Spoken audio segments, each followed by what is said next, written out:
Olá pessoal, sejam bem-vindos ao canal Entre Linhas. É o momento de nós explorarmos as entrelinhas da lição da Escola Sabatina. E a lição de hoje é a 9ª lição, desenvolvendo uma atitude conquistadora. Nós teremos aqui, como sempre, alinhando a doutrina, na ponta da linha, perguntas para discussão e também, claro, as entrelinhas. E as entrelinhas estão com aqueles títulos enigmáticos. A primeira entrelinha é o Evangelho refletido e refratado, uma batalha de sentidos. Então vai ter muita coisa, com certeza vocês vão gostar aqui, o que o Ricardo preparou, bastante conceitual, bastante material aí para vocês estudarem. E também temos a entrelinha Não Esqueça de Onde Você Veio, que é o Tito, capítulo 3, dentro de um contexto. Bom, espero que vocês curtam, compartilhem. Se vocês não estão recebendo o alerta do canal, não se esqueça de deixar o sininho acionado, né, com o sinalzinho lá, para que você receba os alertas toda vez que nós publicarmos um novo vídeo. E se você está chegando no canal agora, não é inscrito, se gostar do nosso conteúdo, por favor, se inscreva. E também, claro, a gente pede que você deixe seu like e deixe os comentários. Inclusive, daqui a pouco teremos alguns comentários aqui do vídeo anterior. Por enquanto, chama a vinheta.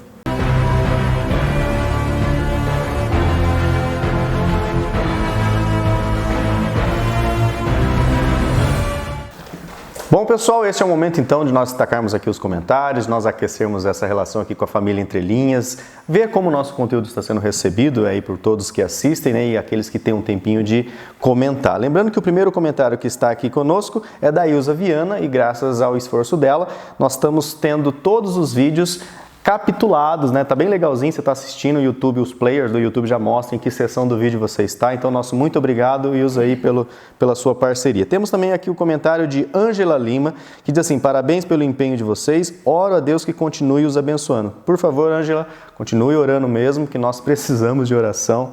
É um ministério, temos muitas tarefas aí sociais na igreja, familiares, mas graças a Deus, Deus tem abençoado a gente e estamos aqui, firmes e fortes durante a pandemia, com tudo. Deus tem nos livrado dessa praga por enquanto, graças a Deus.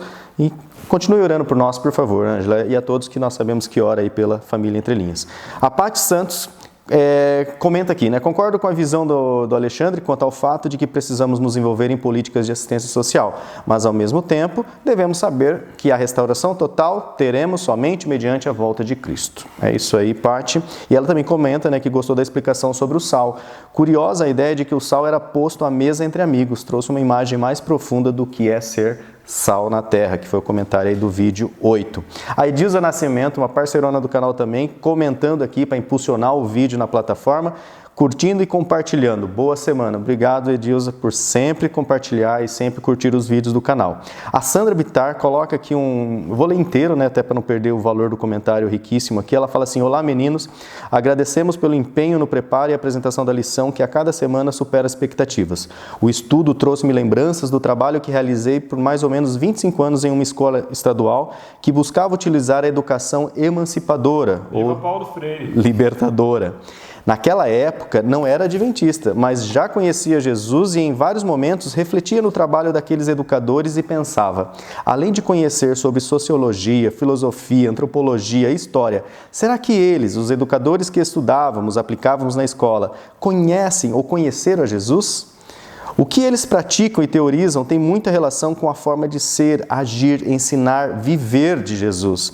E os resultados com os alunos? Ela pergunta. Fui testemunha de várias transformações. Os alunos se envolviam e buscavam soluções, encaminhamentos para as diversas dificuldades.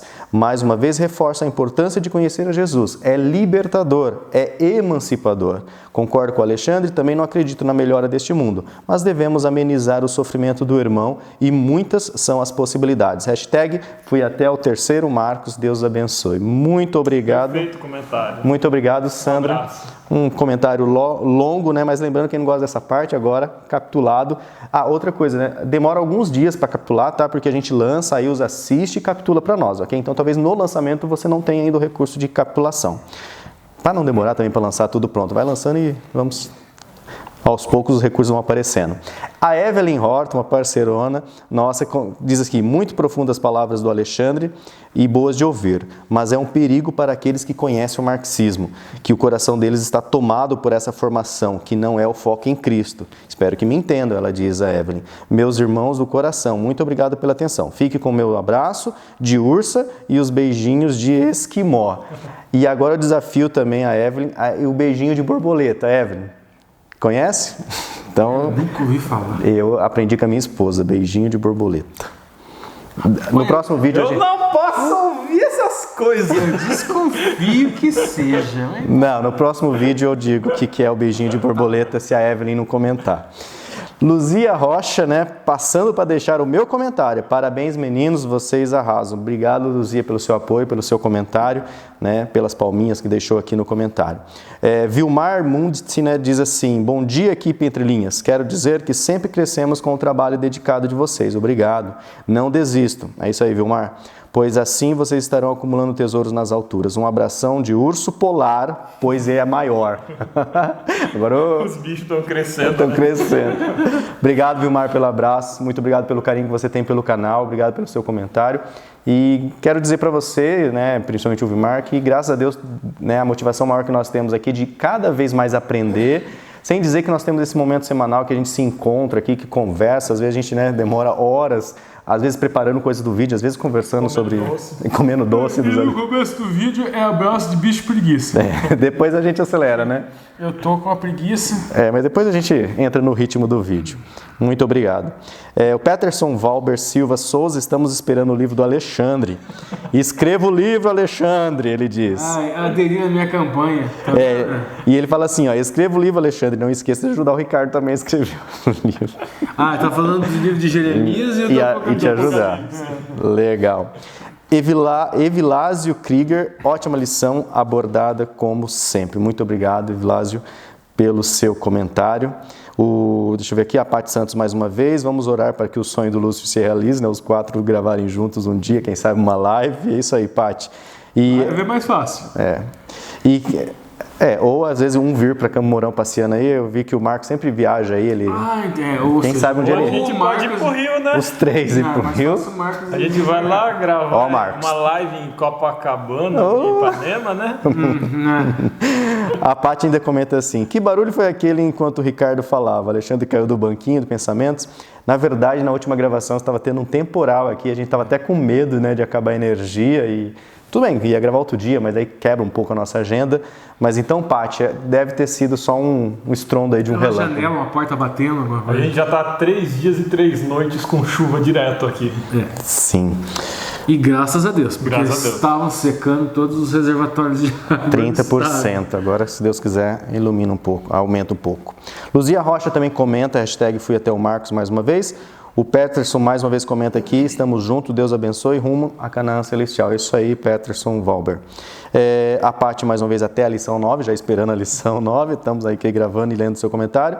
E o último comentário que nós temos aqui, porque às vezes você comenta depois que nós gravamos, é do Rogério Bartolomeu, que diz assim: Cristo com certeza não concordava com o sistema político de Roma, mas atendeu um centurião sem juízo de valores. De tal forma, discordava do sistema religioso vigente, porém atendeu Nicodemos na calada da noite. A polifonia de Cristo, show, Ricardo, falava às pessoas, não a sistemas. Por isso era tão eficaz. Abraços, amigos. Muito abraço pelo seu comentário, Rogério. Vários comentários muito legais aqui compartilhando o aprendizado. É legal ver a qualidade dos ouvintes, né? Um pessoal consciente, um pessoal pé no chão. Muito legal. Que legal. Porque é muito difícil, às vezes você, né, a gente fala aqui, mas entre a mensagem emitida e a mensagem recebida, a gente está passando por momentos... E é legal que a gente está atraindo gente boa, assim, atraindo gente legal, gente que está aqui para somar, que tá nos comentários com uma visão produtiva, construtiva. Isso é muito legal. Legal, pessoal. Muito obrigado. Bom, agora esse é o momento, então, como vocês sabem, nós temos aqui alguns grupos no WhatsApp, Famílias Entre Linhas 1 e 2, tá, onde é uma discussão geral, aí, troca de materiais, de livros, sobre a lição. Nós temos aqui o grupo Família Entre Linhas Admin, só nós postamos, e temos o Família Entre Linhas RP, que é Religião e Política, onde a discussão não é para discutir, né, a lição, aí é para discutir aqui. Inclusive o Ricardo faz um trabalho e toda semana apresenta aqui para nós, né, uma imagem, um símbolo, um pictograma, alguma coisa que vai despertar um raciocínio, uma provocação. E a provocação de hoje, né, são essas duas imagens. Vou dar licença aqui, o Ricardo já pode apresentá-las. Bom, gente, eu vou começar por essa daqui, tá, gente? Eu tinha separado, eu ia fazer uma pequena análise dialógica com 5 elementos. Vou fazer só dessa figura aqui com 3, não vou fazer com 5, tá? Essa figura aqui, gente, primeira coisa, um dos elementos do dialogismo é a palavra concreta. Como está em alemão, em russo, algumas pessoas falam que a expressão lá pode ser palavra ou discurso. E como o círculo de Bakhtin muda muito, tem muita mudança de significado, a gente não sabe se começou com um termo que possa ser traduzido por palavra ou foi traduzido por discurso, mas a questão da palavra concreta é mais ou menos assim. A gente olha a figura aqui, não sei se está enquadrada, Lúcio? Está enquadrado. Está enquadrado. E a gente busca qual seria a responsividade que o autor esperava da gente, que aí a gente pode definir com uma palavra isso aqui. A palavra que eu encontrei aqui é a mais óbvia possível, mentira. Mas a possibilidade de a gente entrar no enunciado, ela é infinita. Eu posso encontrar mentira, outra pessoa pode encontrar a questão da crença, do crer. Eu encontro desejo. A cara dos dois personagens aqui olhando para fake news é muito desejo. Significa que está errado o que o Alexandre falou? Não, significa que ele entra no enunciado por aqui. No meu caso, eu entrei no enunciado por aqui. Você pode entrar no enunciado por qualquer canto. Pode pensar tentação, né? Entrar pela serpente. Sim. Mas o que acontece aqui? Esse é o elemento da palavra concreta. Agora eu vou descrever o que aqui? A questão da ideologia do cotidiano. A ideologia do cotidiano é o seguinte: são as crenças e as tomadas de posições que podem ter aqui. Então o que nós temos aqui? Nós temos aqui um desenho, vamos dizer assim, de um personagem. No caso aqui seria o Bolsonaro. Esse Bolsonaro está aderindo à mentira, está aderindo à tentação. Quando a gente analisar a questão do tema, a situação histórica concreta, talvez amplie um pouco mais isso daqui. Aqui essa maçã aqui está escrito fake news, e aqui Adão e Eva. Esta imagem se refere à intertextualidade. Nós temos dois textos em um só. Nós temos o texto bíblico, no caso Adão e Eva e a tentação no Éden, a tentação no paraíso, e nós temos um texto contemporâneo. Adão e Eva que também estariam aderindo, vamos dizer assim, se posicionando ideologicamente. Aquilo que o Alexandre falou, o desejo de aceitar o objeto mentira como sendo verdade. A construção aqui de fake news. Como isso entra no campo do discurso, né? Essa questão do desejo. Sim. Porque significa que aqui a corrupção não acontece na via do sedutor para o seduzido. Mas esse aqui que é tido como seduzido, ele deseja aquilo que o sedutor tem oferecido. O objeto sedutor. Então, nesse caso, na narrativa aqui, o Bolsonaro está oferecendo simplesmente aquilo que as pessoas já desejam. Exatamente. Não é ele que implanta o desejo nas pessoas pela mentira. Ele apenas responde a um desejo que já existe. Exatamente, perfeito. Agora a questão do tema, gente. Tema, segundo o dialogismo, é situação histórica concreta que deu origem ao enunciado. Então, o que existe? Existe aí uma situação histórica concreta que é difundida, vamos dizer assim, nas mídias do mundo inteiro, BBC e nas mídias nacionais também, que falam desse problema da divulgação da mentira pelas mídias modernas. Existe a questão do Facebook, o Lúcio é profissional nessa área, ele há muito tempo já falava para mim que aqueles pesquisazinhas tipo assim, qual escola de Hogwarts que você iria, Sonserina, Lumpa-Lumpa, Grifinória, tem uma outra que eu não lembro. Corvinal, isso aí. Qual animal você seria? Isso. E qual jogador de futebol parece você? Como seria você se você fosse mulher? E daí você responde aquilo lá e seus dados pessoais. Isso é dinheiro, gente. Seus dados pessoais vão para o Facebook e o Facebook estaria comercializando esses dados para empresas que fazem dinheiro, né? Inclusive, em alguns veículos de comunicação, de mídia, eles divulgam que 90 milhões de contas foram invadidas e esses dados foram divulgados. E essa empresa chamada Cambridge Analytica, ela se utilizaria desses dados para criar gráficos psicológicos onde tem um resumo da personalidade de cada um, e com uma estratégia de campanha direcionaria a propaganda, vamos dizer assim, que eles entendessem necessária, para engajar aquela pessoa conforme o perfil de personalidade da pessoa. Se a pessoa fosse uma pessoa tendente Ela tem medo do desemprego. Isso, jogavam que o candidato X ou o candidato vai gerar emprego. O Y vai gerar emprego e que o outro adversário vai tirar emprego. Exatamente. E a questão deste desenho aqui, que foi assinada, Adam, tá aí não dá para ler direito o nome, não tem como a gente saber, é que ele entende, né, que o candidato Jair Messias Bolsonaro teria se utilizado mais desta ferramenta que o grande escândalo surgiu na Rússia. O Putin se utiliza muito disso. A eleição do Trump nos Estados Unidos também. A acusação, inclusive, que nos meios de comunicações internacionais, que o Trump teria se utilizado, inclusive, dessa empresa do Steve Bannon. Tá bom, gente, mas o ponto aqui agora chave que relaciona as duas figuras não é intertextualidade. A questão é, o discurso, ele reflete e ele refrata. Refratar significa ampliar. O que significa isso? Por exemplo, eu digo uma coisa com relação ao mandamento do sábado. O Saraiva disse qualquer coisa com relação ao sábado, certo? Não importa aquilo que ele pensa que ele está dizendo. Quando aquilo chega na sociedade, ele vai se ampliar, ele vai refratar, ele vai ganhar novos sentidos. O nome disso é aquilo, luta de significados. Ou no português bem dizido, quem conta um conto aumenta um ponto.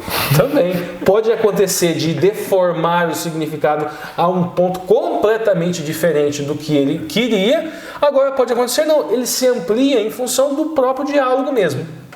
E essas duas imagens acontece justamente isso. Acho que a ideia é aquilo que você fala reflete na sociedade real, né? Traz consequências para o mundo concreto. E os significados não estão apenas naquilo que você diz. Apenas naquilo que você diz, mas naquilo que o outro entende. Qual que é o resultado da sua fala no mundo? Essa é a pergunta. Exatamente. Sua fala produz paz ou violência? Isso é refratar.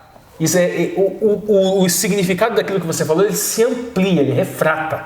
Então veja bem, aqui nós temos Adão e Eva aqui, que é símbolo do quê? Um grupo engajado por Mentira, por uma falsa notícia. Nós temos lá um assunto. O assunto aqui, nessa figura aqui, gente, de cara, a situação concreta aqui é uma menina. Eu vou direto aqui nessa análise aqui, gente, para o tema, para a situação concreta, tá? É uma menina de 10 anos de idade que ela era violentada desde os 6 anos de idade por um dos tios. Talvez porque esse tio foi preso e acusou um outro tio e os avós. A gente não sabe com certeza disso. Essa menina de 6 anos de idade, que ela é órfã, morava com os pais. Essa menina... Morava com os avós? Com os avós, isso. Ela era órfã, ela morava com os avós. E essa menina, ela engravidou. E já estava com uma gestação de 5 meses. Eu diria que ela foi engravidada. Ela foi engravidada. Nesse caso tem uma diferença semântica. Exatamente. Ela não escolheu engravidar. Isso. E o que acontece? Ela desenvolveu diabetes gestacional. Então ela entrou naquele grupo do aborto legal, ou seja, o ordenamento jurídico prevê em duas situações, ela encaixa 2 requisitos. Ela, primeiro, foi violentada, no caso do aborto, a lei brasileira... No caso de estupro permite. Permite, e ela, com diabetes gestacional, ela corria risco de vida. E tem um corpo de 10 anos. Exatamente. E não preparado para gestar, né? E uma ativista, vamos dizer assim, que seria aqui, estaria desse lado aqui? Ou estaria desse lado aqui? Pode ser. Ela jogou na rede o endereço, o nome do médico e o nome da menina. E este grupo também que gosta desse tipo de coisa, de mentira, que está aqui, que são crentes, note que eles estão com a Bíblia aqui na mão, tá vendo? E eles estão apontando para a menina aqui um signo, né? Os olhos vermelhos, simbolizando ódio. Os dentes pontudos, baba espumando. Agressão, exatamente. E a palavra concreta que eu encontro aqui é culpa. Eles estão dizendo que ela é culpada por a transgressão da Bíblia. E ela, acuada aqui em posição fetal, desprotegida, apontando para uma pessoa que sai da foto com sangue nas mãos, com as mãos sujas de sangue, ou seja, segundo isso aqui, o verdadeiro criminoso. Então agora eu vou deixar com o Alexandre, para o Alexandre desenvolver. Eu acredito que nem tem muito o que falar no concreto, né? A situação toda é desgraçada desde o começo. Uma criança que foi violentada, uma ativista de Facebook e de YouTube que, ciente dos danos reais que poderia causar, mas preocupada em curtidas, em seguidores, em mobilizar seus seguidores, né, seus ativistas, promove uma exposição criminosa da menina. Uma legião, um séquito de pessoas que vai para a porta de um hospital para berrar e se esquece da dor da menina e fica todo mundo fazendo ibope em torno disso. É lamentável. Minha posição particular, na minha posição pessoal, eu não sou favorável ao aborto. Eu acredito que não se deve abortar, mas eu sou favorável à legalização do aborto. Porque eu acredito que as pessoas têm que ter o direito de escolher abortar ou não. E no caso da menina, eu sou totalmente favorável ao aborto dela, porque oferecia risco para a saúde dela, era um caso de estupro. E aí a reação mais natural é: Alexandre, você acha que tem que matar as criancinhas, os fetos, a vida que vale mais é a vida dela ou é a vida do feto? Qual que é a situação? Qual que é o dilema moral aí? Eu acredito sim que aquele feto, ele tem um potencial para se tornar um ser humano, é uma vida, tem que ser respeitado, tem que ser preservado. Porém, existe uma hierarquia para mim entre as duas vidas. Essa hierarquia, ela não é uma coisa que eu tirei de mera abstração, é uma coisa que tem base na Bíblia. Existe uma hierarquia entre a vida do feto e a vida da mãe. A vida do feto é valiosa, mas a vida da mãe é mais valiosa que a vida do feto. A gente pode encontrar o texto que dá base para isso, para essa interpretação, lá no livro de Êxodo, no capítulo 21, no versículo 22, diz assim: se homens brigarem e ferirem mulher grávida, e forem causa de que aborte, porém sem maior dano, ou seja, o aborto aqui não é considerado um maior dano. É um dano, mas não é um maior dano. Aquele que feriu será obrigado a indenizar, segundo o que lhe exigir o marido da mulher, e pagará como os juízes lhe determinarem. Ou seja, foi feito um dano, mas não foi um dano considerado maior, de ponto que eles tivessem que pagar com a própria vida, como era o caso em assassinatos. Segundo o livro de Êxodo, no capítulo 21, versículo 22, o aborto não configura assassinato. Versículo 23, mas se houver dano grave, então darás vida por vida. O que significa dano grave? Se a mãe morrer no processo do aborto que foi causado pela briga.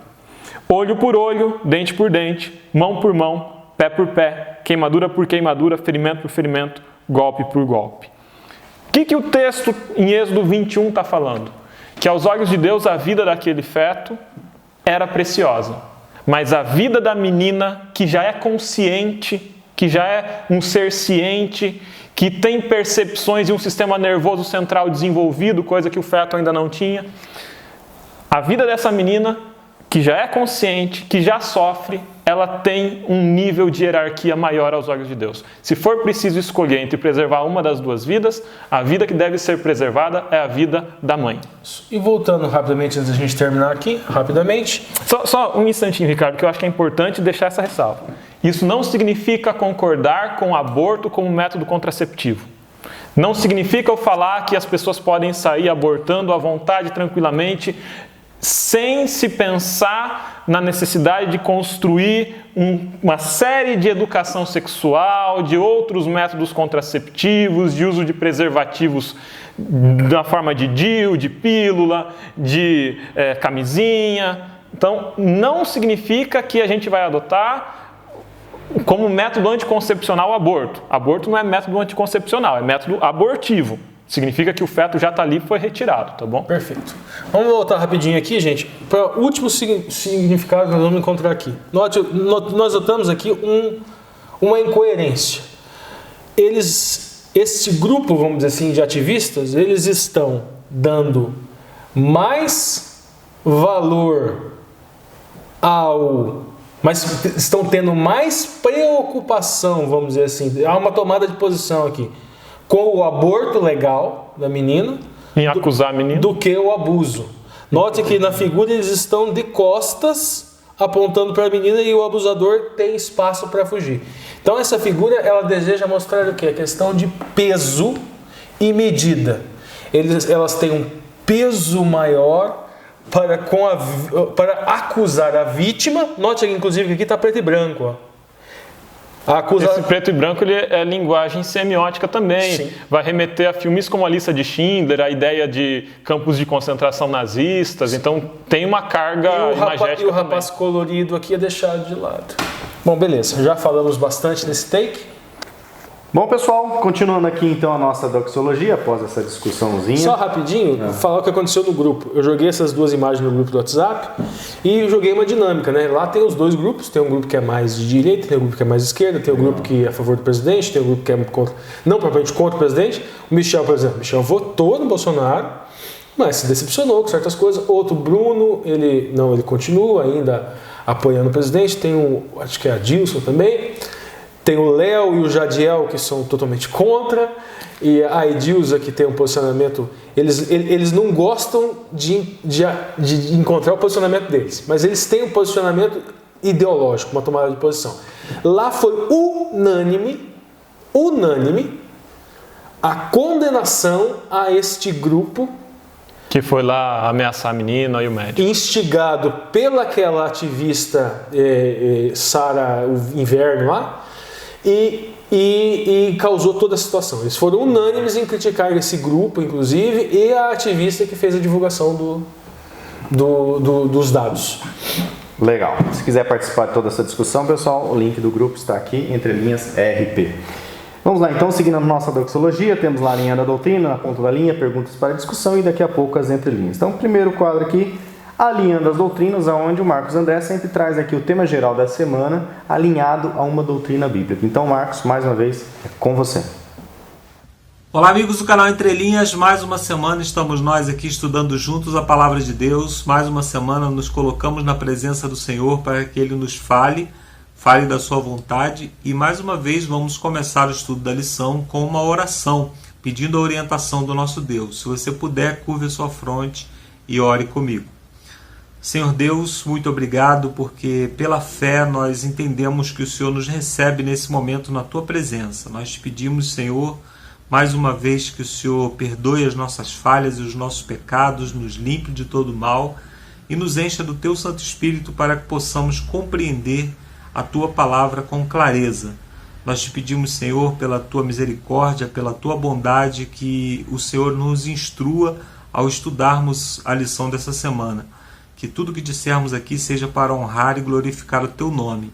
Abençoa cada pessoa que acompanha a lição conosco, abençoa cada família. É o que te pedimos pelo nome santo do nosso Senhor e Salvador Jesus Cristo. Amém. Muito bem, amigos, esse é o quadro Alinhando as Doutrinas, aquele quadro que nós sempre trazemos uma das doutrinas que aparecem nas entrelinhas da lição. O título da lição dessa semana é Desenvolvendo uma Atitude Conquistadora. Basicamente, o autor trata de como nós devemos levar a mensagem diminuindo os pontos de atrito, aumentando os pontos de contato para que a gente possa levar a mensagem de uma maneira que ela seja absorvida. Nós precisamos entender que a mensagem que nós levamos é como se fosse um medicamento para um doente terminal, porque nós levamos aquilo que a pessoa que está condenada à morte necessita para viver. A salvação, o condenado à morte pelos seus pecados, o salário do pecado é a morte, ela precisa desse medicamento para viver, precisa do evangelho para viver. Só que um medicamento ele só é eficiente quando ele é absorvido pelo organismo. E se nós levamos a mensagem criando alguma barreira para essa absorção, o nosso medicamento ele não vai ser eficiente, não vai causar o efeito necessário nas pessoas pelas quais nós estamos trabalhando. Por isso, eu gosto muito do método que o autor tem usado, que ele sempre apresenta as abordagens de Cristo. Como que Cristo abordava as pessoas e como que isso causava efeito nas pessoas para que a gente possa replicar. Basicamente, esse é o nosso papel como igreja, né? E é sobre isso que nós vamos falar hoje, sobre o nosso papel como igreja, nossa doutrina número 12, que é a igreja.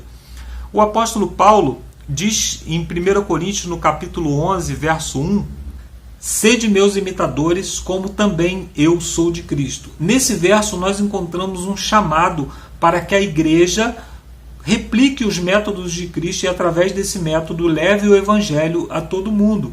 Esse é o chamado que nós temos como igreja. Por isso nós precisamos cada dia mais compreender a maneira como que Jesus Cristo pregava, como que Jesus Cristo levou o evangelho por onde ele passou. No domingo nós encontramos o tema a receptividade do evangelho e o autor ele fala do encontro de Jesus com a mulher samaritana, um encontro extremamente improvável, né? Pelas barreiras culturais, pelas barreiras teológicas que haviam entre os samaritanos e os judeus. No entanto, Jesus Cristo utiliza um método que seria talvez o único método acessível naquele momento, né? Uma mulher samaritana, um homem judeu jamais conversariam em situações normais. No entanto, Jesus Cristo pede água, e a água, como ela é considerada no Oriente Médio como um dom de Deus, ela não pode ser negada, e dentro daquela cultura, então, não se poderia negar água a um estrangeiro, a uma pessoa que estivesse passando por ali. Então Jesus Cristo se põe numa condição inferior, numa condição de pedir para que ele possa acessar ao coração daquela mulher. Naquele momento, a mulher entende que ele era diferente, né? Nós lemos isso no verso 19 do capítulo 4 do texto, né? Quando ela declara que ele é um profeta, mas ela chama Jesus Cristo para um embate teológico. Ela diz assim: nossos pais adoravam nesse monte, vós, entretanto, dizeis que é em Jerusalém o lugar onde se deve adorar. Então ela ressuscita a questão que trazia divergência entre os samaritanos e entre os judeus. E Jesus Cristo foge desse embate e fala de uma adoração que não acontece em locais, mas que acontece onde quer que você esteja, desde que você adore em espírito e verdade. Para que a gente possa compreender esse diálogo da mulher samaritana com Jesus, dentro desse contexto do que é a igreja, nós precisamos compreender um pouco da história da igreja. E no nosso livro de doutrinas nós encontramos um texto muito interessante. No livro Nisto Cremos, página 183, nós lemos assim: a igreja é a comunidade de crentes que confessam a Jesus Cristo como Senhor e Salvador, em continuidade do povo de Deus nos tempos do Antigo Testamento. Somos chamados para fora do mundo e nos unimos para prestar culto, para comunhão, para instrução na palavra, para a celebração da ceia do Senhor, para o serviço a toda a comunidade e para a proclamação mundial do Evangelho. Ou seja, nós cremos que a igreja ela é apenas a continuidade dos métodos que Deus usou para a proclamação do Evangelho no Antigo Testamento. Nós cremos que desde o Éden já se estabeleceu uma comunidade de crentes. Adão e Eva foi a primeira comunidade de crentes, o protótipo da igreja como nós conhecemos hoje. A igreja ela foi passando por mudanças ao longo da história, mudanças que foram necessárias para uma adaptação às necessidades daquele tempo. Por exemplo, no passado, Deus utilizava o método patriarcal. Cada pai ou cada patriarca ele era o sacerdote do seu lar e cada lar era uma igreja. Nós vemos Noé, nós vemos Abraão, nós vemos Jacó construindo altares por onde quer que eles passassem.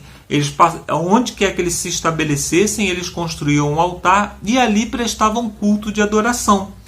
E agora o embate teológico que nós encontramos entre os samaritanos e os hebreus, né, os judeus, era que eles não podiam adorar em outro lugar. Como não? Se no passado cada pessoa adorava onde quer que estivesse, construía um altar e ali mesmo adorava. Então, isso não era uma questão teológica relevante para a salvação.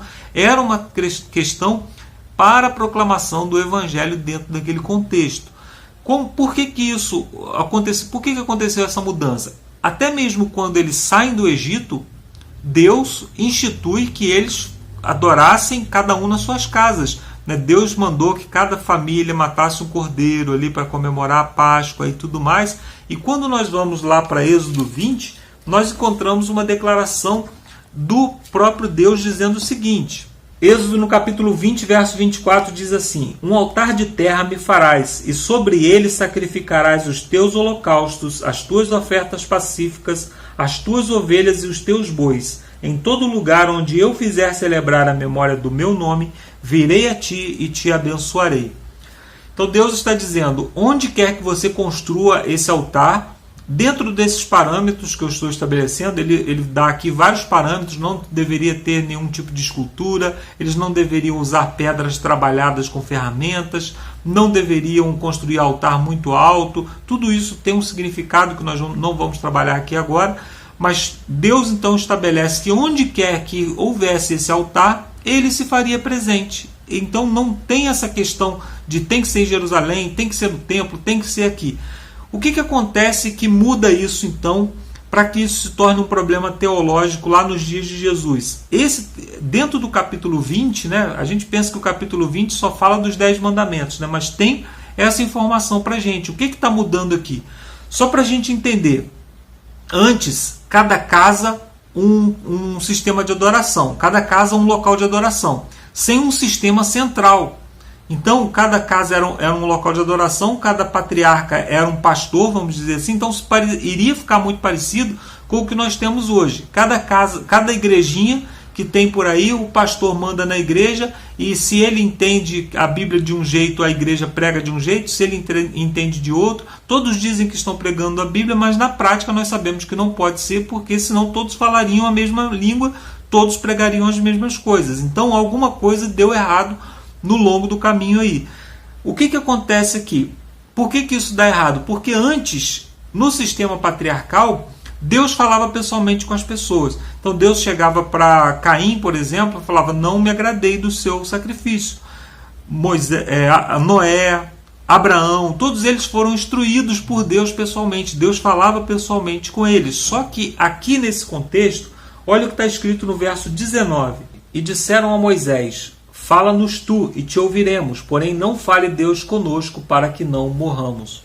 Aqui nós encontramos então o povo fazendo um pedido a Deus. Qual é esse pedido? Não fale mais conosco, fale através do Nabi, do profeta. Moisés representa aqui a classe dos profetas, já que ele não ficaria para sempre no meio do povo.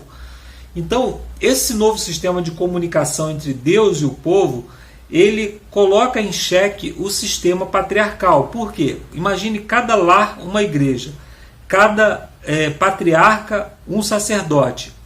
Com o tempo, as pessoas começariam a modificar o sistema de adoração, cada um faria de um jeito, e o evangelho ele se perderia. O evangelho no Antigo Testamento era o sistema de adoração, era o momento que eles faziam o sacrifício do cordeiro, eles estavam pedindo perdão pelos seus pecados e anunciando a vinda do Messias, que viria morrer pelos pecados do povo. Então, Deus ele toma aqui uma providência. Qual é a providência? Do capítulo 21 ao capítulo 24, ele fala de leis civis, né, de leis de trato pessoal, mas no capítulo 25, ele já pede para construir o santuário, construir o templo. O templo era administrado pelos sacerdotes, pelos levitas, e os levitas, então, eles passam a normatizar o sistema de adoração, o sistema de sacrifício.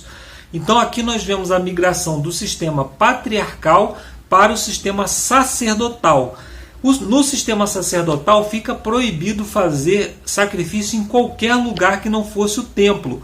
O único local de adoração, o único local onde se poderia apresentar sacrifício era no templo, no santuário.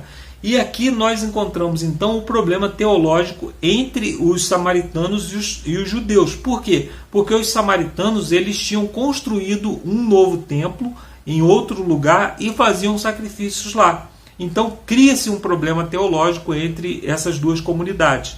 No entanto, quando Jesus Cristo tem o seu encontro com a samaritana, Jesus Cristo está inaugurando um novo sistema. Com a sua morte, o santuário ele perde o seu sentido e Jesus Cristo ele inaugura um novo sistema sacerdotal, que é ele como sacerdote e sumo sacerdote no santuário celestial, como nós vemos em Hebreus no capítulo 8, capítulo 9, capítulo 7, né, a partir do capítulo 7 até o capítulo 9.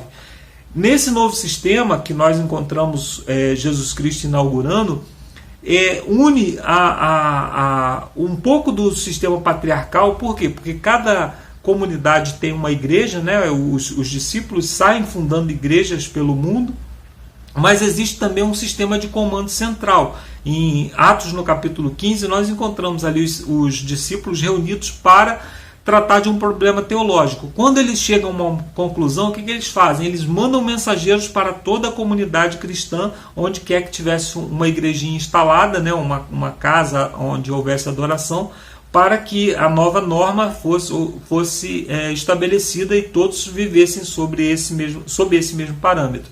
Como é que é o sistema que nós usamos hoje, na nossa igreja hoje?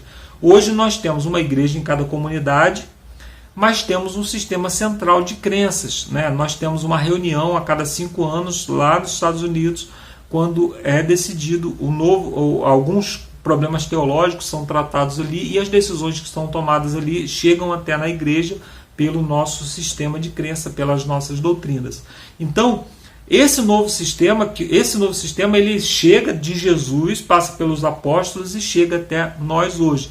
Nós ainda temos mais um elemento do sistema patriarcal, que é Deus falando conosco pessoalmente através da palavra. Então Deus, ele nos orienta dentro do nosso lar, dentro da nossa casa, dentro de qualquer lugar que nós estivermos. Então nós precisamos agradecer a Deus, porque Ele tem preservado, Ele muda o método, mas Ele tem preservado a pregação do Evangelho, e essa pregação, esse método de pregação, ele chega até nós nos dias de hoje. Eu espero que tenha sido claro, né, essa questão aqui, e agora nós vamos para o estudo da lição. Eu passo lá para o Lúcio e o Ricardo e o Alexandre, e eu volto daqui a pouco com as perguntas para a discussão. Um abraço e bom estudo a todos. Valeu, Marcos. Obrigado pela sua oração. Já iniciamos então agora a linha da doutrina e vamos agora para a ponta da linha. E eu quero aproveitar, é de propósito que a oração vem depois. Vem depois para entrarmos no clima da lição. Desenvolvendo uma atitude então conquistadora, né, que é o tema da lição da semana, na ponta da linha então de sábado, Ricardo. Vamos lá, gente. Sábado, essa lição de sábado, na ponta da linha é bem simples, a gente vai ganhar bastante tempo. Primeiro ponto na lição de sábado é que as pessoas ficavam maravilhados com a aceitação de Cristo, como ele aceitava o pecador, como ele aceitava as pessoas à sua volta. E o contraste que o Mark Filling coloca é o seguinte, que a maior repreensão dele é para com os líderes da época, os líderes que tinham um discurso monovalente. O que é isso? Um discurso que tenta dominar os outros, que tenta controlar o sentido bíblico ao seu bel prazer. A repreensão era para esses. Aqueles pecadores que não detinham condições de desempenhar um discurso dominador, um discurso monovalente, que estavam preocupados com as suas vidas cotidianas, estes pecadores que buscavam o conhecimento da sua natureza pecaminosa, que buscavam o caminho da salvação pela fé, enquanto aqueles primeiros que tentavam dominar a mente dos outros para adquirir benefícios próprios, buscavam o caminho das obras e rituais sem sentido de purificação, esses eram aceitos, esses eram bem aceitos, os outros eram repreendidos. Por quê, gente? Porque existem dois caminhos. Existe o caminho da lei, existe sim o caminho da justificação pelas obras. Só que nenhum ser humano é capaz. Você só precisa ser perfeito. Exatamente, você só precisa ser perfeito. Nenhum ser humano é capaz de ser salvo por esse caminho. Então, por isso a repreensão... Podem vocês beber do cálice que eu hei de beber? Então, por isso que a repreensão era mais forte, porque eles optaram por esse caminho e daí Jesus era mais rígido com eles. Bom, se vocês optaram por esse caminho, então a repreensão aqui é severa, é diferente. Porque não tem Yoshua para expiar os seus pecados. Agora nos outros tem. Me lembra, sabe o quê? Se a sua justiça não exceder em muito a dos escribas e fariseus, de modo algum podem entrar no reino do céu. Então eu vou lá, vou ser mais justo que eles. Aí o cara entende tudo errado e tenta ser mais justo que eles, exatamente. Agora a segunda coisa. Jesus não tinha orgulho, não tinha arrogância, ele só tinha amor no seu coração, e as vidas das pessoas eram transformadas pela sua presença, porque as pessoas viam que ele se importava com elas. Legal. E também tem o amor dele, transformava as vidas pela sua presença, isso é importante. Sim. Que você falou. Sim, as vidas eram transformadas pela sua presença. Isso. E eles viam o amor que eles tinham por eles, e eles aceitavam. A simples presença transformava. No domingo, pessoal, tem como tema aí do dia receptividade ao Evangelho. Na ponta da linha, Ricardo. Bom, agora o McPhilly faz um contraste aqui entre a percepção dos discípulos com relação a Samaria e a percepção de Jesus com relação a Samaria e os samaritanos. Os discípulos não esperavam receptividade nenhuma do Evangelho por parte dos samaritanos. De certa forma, eles estavam contaminados pela ideologia dominante que impregnava a época, que batalhava pelo sentido bíblico do Evangelho, porque Evangelho é um conceito que a gente encontra lá no Velho Testamento. A boa notícia, a gente já está lá no Velho Testamento. Ela só não tinha se feito carne ainda. Isso. Mas ela existia em todos aqueles rituais, simbolicamente, porque representava. Agora, a diferença é a seguinte, e por que isso? Eles pegavam um texto e um discurso, que era o discurso que é encontrado no livro de Esdras e Neemias, e dava um sentido, aí onde a gente vê o quê? A luta por significados. Porque os samaritanos, nos tempos da reconstrução do templo, se ofereceram para dar auxílio, mas aqueles samaritanos lá atrás, eles tinham o ânimo de trapacear e emboscar, impedindo a construção do templo. Tinha uma intenção por trás. A intenção maligna por trás. Aí agora, nos tempos de Jesus, os fariseus, os saduceus, pegavam esse texto e criaram um significado para perseguir os samaritanos do tempo de Cristo. Só que os samaritanos do tempo de Cristo não tinham a mesma intenção, e Jesus sabia disso. E os discípulos, que estariam ali uma classe dominada por fariseus, pela ideologia de fariseus, saduceus, essênios e zelotes, estavam impregnados com isso. E Cristo teve que retirar esse tipo de coisa da mente deles. E conseguiu. Uma coisa interessante, Ricardo, e é um fenômeno sociológico isso, é como o oprimido, quando ele consegue se colocar na condição de opressor sobre outro, ele recebe como se fosse uma sensação de satisfação e de alívio. Então, todo mundo é mal comigo, todo mundo me oprime, todo mundo me explora, eu sou um coitado. Mas olha só, tem alguém que está abaixo de mim, então eu estou bem. Isso me alivia. Então, eu até aguento os desaforos que eu tenho que ouvir, porque eu consigo pisar nesse outro desgraçado aqui. Faz igual com o outro que está embaixo, né? Exatamente. Segunda coisa, agora Jesus era diferente. Ele via naqueles samaritanos dos seus tempos, diferentes dos samaritanos do tempo de Zorobabel, Esdras e Neemias, coração receptivo. E o McPhilly cita o livro de João como referência para isso.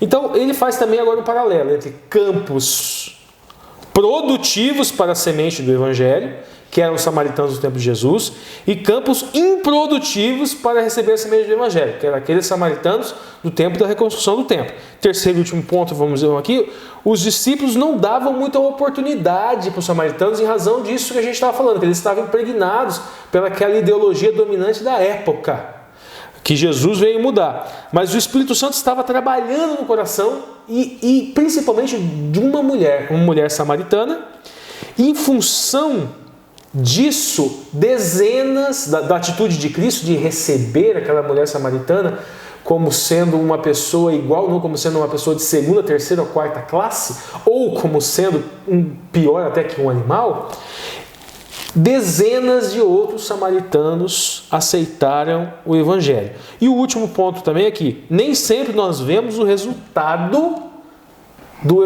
de levar o Evangelho, mas nós devemos plantar essas sementes mesmo assim. E a gente vê a parte da seleção do texto, né? Porque eles selecionaram Esdras e Neemias, né? Para falar assim, não, os samaritanos não merecem.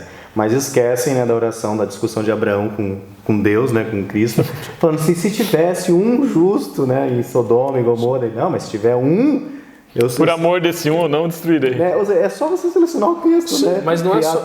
Mas aí que tá. Eles selecionaram um texto que não justifica. Mas pega o texto para justificar. Isso, mas aí que tá. Eles pegam aquele texto onde nós temos samaritanos de coração. Que todo o contexto fala sobre isso. Que estavam querendo ocupar o templo com os deuses deles. Isso. E eles mudam o sentido do texto. Esquecem o outro texto que também está também isso. Porque são duas coisas. O Lúcio está falando de seleção de texto para fortalecer o meu entendimento. Agora, no caso, o que aconteceu? Eles se apropriaram de um texto que não dizia aquilo e mudaram o sentido. A tortura hermenêutica, né? Exatamente. Centenas de anos depois ainda estavam lá tentando forçar. Agora vamos para a segunda-feira, mudança de atitude então, na ponta da linha. O Mark Phillips de novo, o Mark Phillips está sempre trabalhando com um paralelo. Nós vimos já nas lições da semana e aqui de novo, ele vai falar o quê? Que as nossas atitudes influenciam nos outros. Ele faz novamente um paralelo entre atitudes críticas e duras que elas afastam as pessoas da nossa mensagem. E se a nossa mensagem for verdadeira, elas afastam nossas pessoas da verdade. E atitudes positivas, elas podem atrair as pessoas para a nossa mensagem, através de amizade. E se a nossa mensagem for verdadeira, nós estamos atraindo pessoas para a verdade. Então a importância da atitude daquela pessoa que está sendo o porta-voz da palavra do Evangelho de Deus. Agora ele cita uma frase de Jesus que fala o seguinte: já não chamo-vos de servo, porque o servo ele não sabe o comportamento, as ações do dono. Chamo-vos de amigo, porque o amigo sabe o que o dono está fazendo. Então aqui o elemento que é acrescentado: para você proclamar o Evangelho, você tem que conhecer os desígnios do pensamento, a forma com a qual o Pai age, e agir da mesma maneira, da forma de amor. Para você entender o que significa amor a Deus e amor próprio, você precisa entender o modus operandi do Eterno, o modus operandi, e esse modus operandi do Eterno, ele foi plenamente revelado em Cristo Jesus. Agora a terceira coisa, a questão da mulher cananeia, que está lá em Mateus, né? E Jesus pega a mulher cananeia e diz para a mulher cananeia, segundo Mark Phillips faz essa comparação, uma coisa que ele não disse para os líderes religiosos.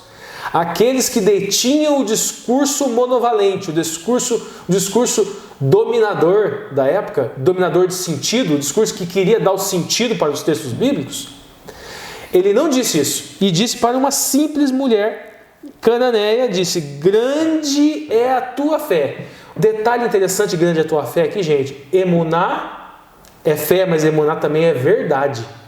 Então, quando ele fala que grande é a sua convicção, pode ser grande é a sua convicção, grande é a sua função no corpo da igreja, mas grande também é a sua verdade. Você é íntegra.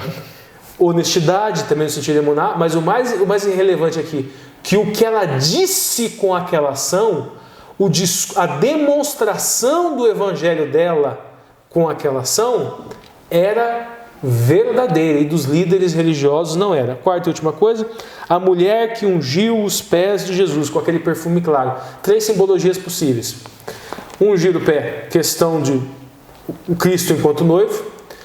Segunda coisa, questão de ungido enquanto o Mashiach, enquanto rei. E terceira coisa, ungido enquanto preparado para a morte, o que era justamente o que iria acontecer escatologicamente se cumpriu, vamos dizer assim, quando Cristo morre. E esta mulher que ungiu o pé de Jesus, ela foi utilizada pelo Espírito Santo e era uma mulher que tinha reputação duvidosa junto à comunidade. Então nós vemos aqui Ruach HaKodesh utilizando um instrumento que seres humanos não utilizariam para mais do que proclamar o Evangelho, como foi falado na semana passada, para ungir o Messias, demonstrar o Evangelho. Ela foi escolhida para ungir o Filho de Deus. Legal. Agora avançando aqui para a terça-feira, apresentando a verdade com amor, na ponta da linha, Alexandre. Legal. A ideia de terça-feira é de que só a amizade não basta. Então é preciso algo além da amizade.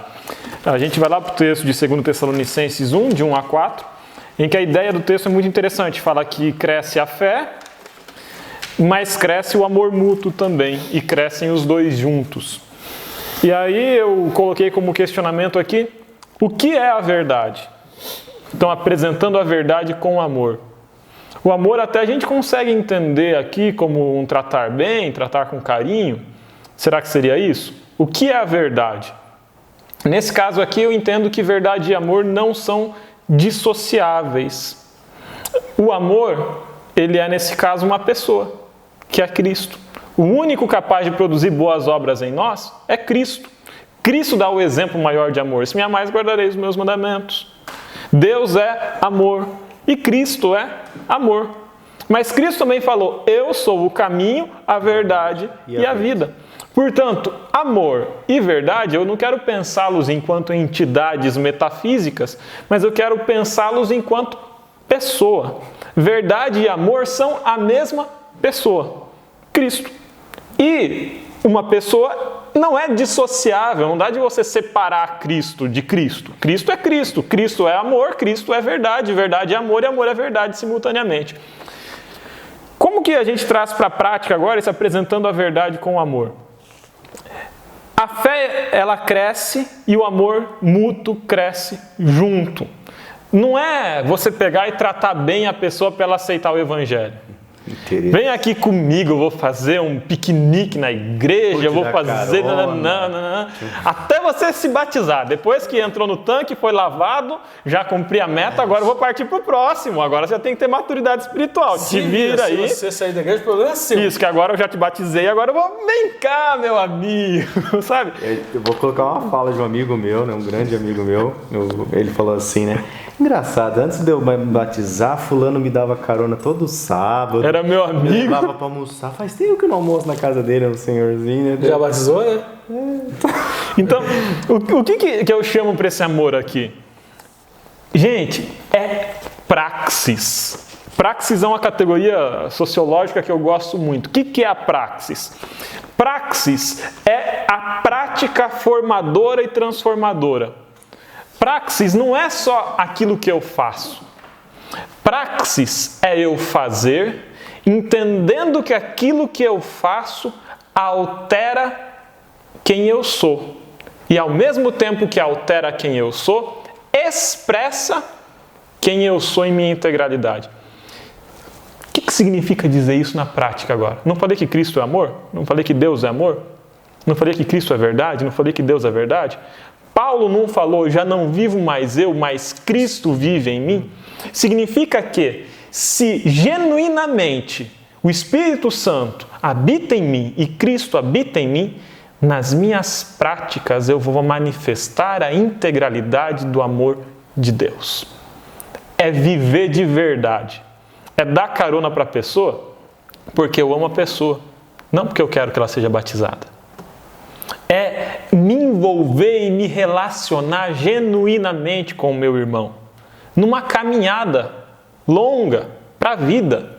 É trazer um sentido de comunidade de verdade. E aí eu percebo que a verdade e o amor não são dissociáveis. Porque por meio do meu amor cotidiano, a pessoa vai ver manifesta a verdade e a integralidade de quem eu sou.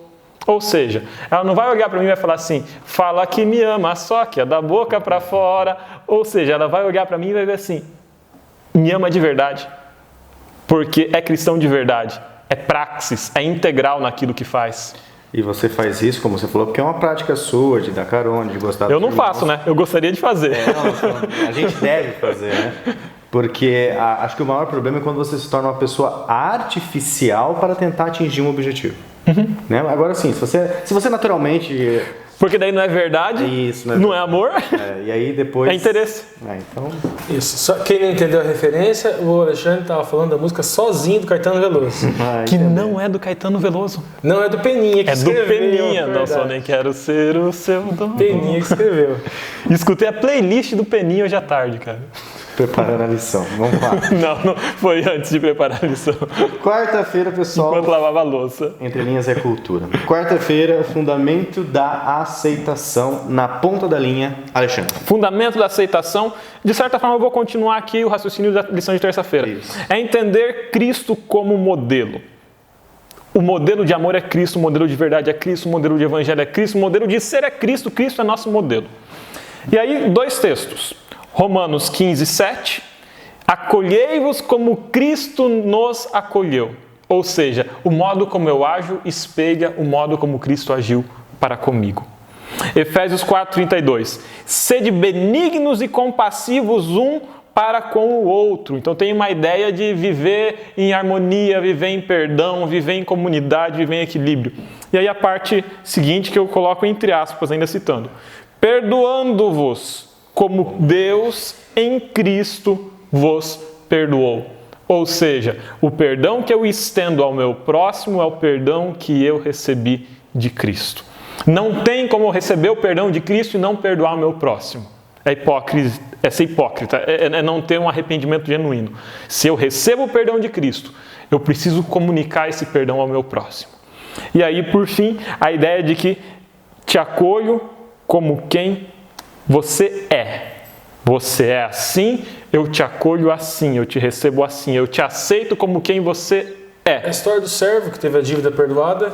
Sim. E não perdoou a dívida. Não perdoou a dívida. Menor. Significa aqui que eu sou obrigado a aceitar a pessoa com todos os pecados, os erros e os defeitos dela? Sim. Significa que a gente tem que aceitar a pessoa com todos os pecados, os erros e os defeitos dela. Porque é assim que Cristo nos aceitou. Significa que eu tenho que concordar com a condução da vida pecaminosa da pessoa? Não, mas significa que eu tenho que respeitar o direito dela de viver a vida pecaminosa dela do jeito que ela quiser. Compete a Deus julgar. Eu não posso alienar alguém da comunidade por causa dos pecados dela. Já vou adiantar um detalhe da minha entrelinha aqui, pequeno detalhe, que é a parábola do samaritano. O próximo, gente, é o próprio Cristo. Eu faço porque Ele merece. O merecimento, a obra de caridade que eu faço para o Joãozinho, para a Mariazinha, ela é porque Jesus merece esta caridade, não porque o Joãozinho e a Maria merecem. Só um indicativo que eu acho que é muito importante aqui, abrir uma aspas, colocar nota de rodapé e tudo mais. Pessoal, eu estou falando aqui de aceitar a pessoa com os erros, com os defeitos, com os pecados dela. Não significa que a gente deva aceitar uma pessoa cometendo violências contra nós e não se proteger, claro. Tá bom? Porque às vezes esse tipo de discurso ele pode ser usado para uma família que tem uma pessoa abusadora dentro da família que comete violência contra os outros. Isso. E aí fala assim, não, você tem que aceitar a pessoa com os pecados dela do jeito que ela... O Alexandre falou, não, o Alexandre não falou isso. O Alexandre falou que você aceita o pecador, sim, mas você não vai colocar a sua cabeça para ser decepada pela pessoa na violência. Você não vai se colocar como meio de exercício e canal de exercício do pecado. Eu serei caridoso, meu ato será de amor para com aquela pessoa, independente dela ser boa ou dela ser má. Agora não significa que eu vou ser louco de me submeter à violência. Exatamente, de me submeter à violência ou ainda, né? Alguém chegar e falar, eu fiz isso. Aí, não, irmão, tudo bem. Eu tô abusando da minha sobrinha, tudo bem. Não, seu pecado, assim Jesus. Mesmo. Eu te aceito, Jesus aceita. Não se trata disso. Polícia tá aí para isso, Ministério Público tá aí para isso, e o fogo Vara de Infância e Adolescência tá aí para isso, e o Fogo Consumidor tá aí para isso também. O Consumidor do Inferno tá aí para isso também. Vamos lá. E a última na ponta da linha, na quinta-feira, equilíbrio, agora começa, né? Equilíbrio entre a verdade e o amor, né? O Mark Philip trouxe esse tema na quinta. Eu quero decompor o título, né? E já tá virando entrelinha isso. O problema é que eu tô fazendo uma entrelinha para cada dia, vai dar problema. Mas eu quero decompor o título. Equilíbrio não implica dois polos opostos?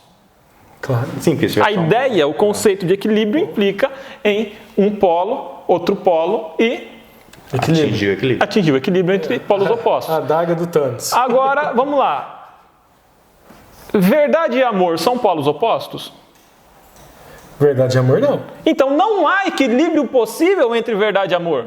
Porque verdade e amor não são polos opostos para estar em equilíbrio. Não é uma situação, quanto mais verdade eu tiver, mais amor eu tenho que ter para compensar. Ou, quanto menos amor eu tiver, menos verdade eu tenho que ter para compensar. Não! Amor e verdade nunca estão em equilíbrio, porque amor e verdade são a mesma pessoa, é integral a coisa. Então, primeiro, que eu coloquei aqui assim, é possível amor sem verdade? O próprio autor da lição, né, o Finney fala, não há amor sem verdade. Então, por que se mente em relacionamento?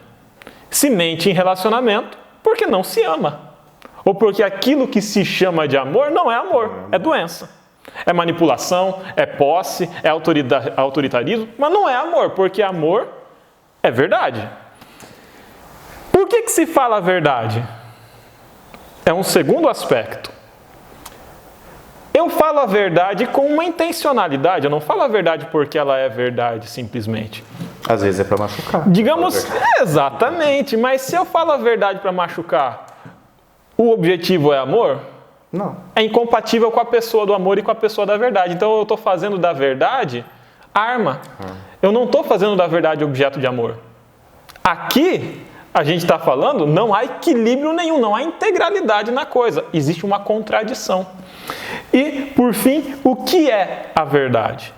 A gente pode trabalhar com a verdade agora em várias instâncias, né? Verdade enquanto concretude do fato social, verdade enquanto uma interpretação que faça sentido e que mantenha vínculos com a totalidade. Mas eu não quero partir aqui para um estudo teórico da verdade. Ou a verdade aristotélica, né, que vai corresponder à lógica aristotélica. Eu quero pensar aqui a verdade enquanto pessoa. Rapidinho, a minha entrelinha é sobre verdade. Continua. Vai ser divertido. Mas a gente vai tratar de aspectos diferentes da verdade. Para mim, a verdade é uma pessoa. E a única forma de eu ser verdadeiro é ser integral. De volta ao conceito de praxis. É viver aquilo que eu falo de verdade. Com Cristo. Cristo vivendo em mim. É emular o caráter de Cristo. E aí tem 3 textos, né?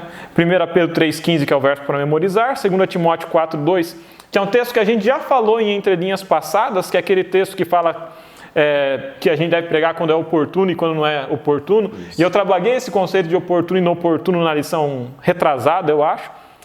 E é um texto interessante que fala, inclusive, contra ficar se perdendo em vãos debates. Eu vou aprofundar isso mais na entrelinha de hoje. E a terceira passagem está em Tito 3, 4 a 5, que a gente vai falar mais depois, nas entrelinhas. Bom, pessoal, essa foi uma pré-entrelinha. Foi na ponta da linha. A gente até estava discutindo aqui que, na verdade, a gente usa a máquina de overlock e ela tem 4 linhas lá, então a nossa máquina é na ponta das linhas, né?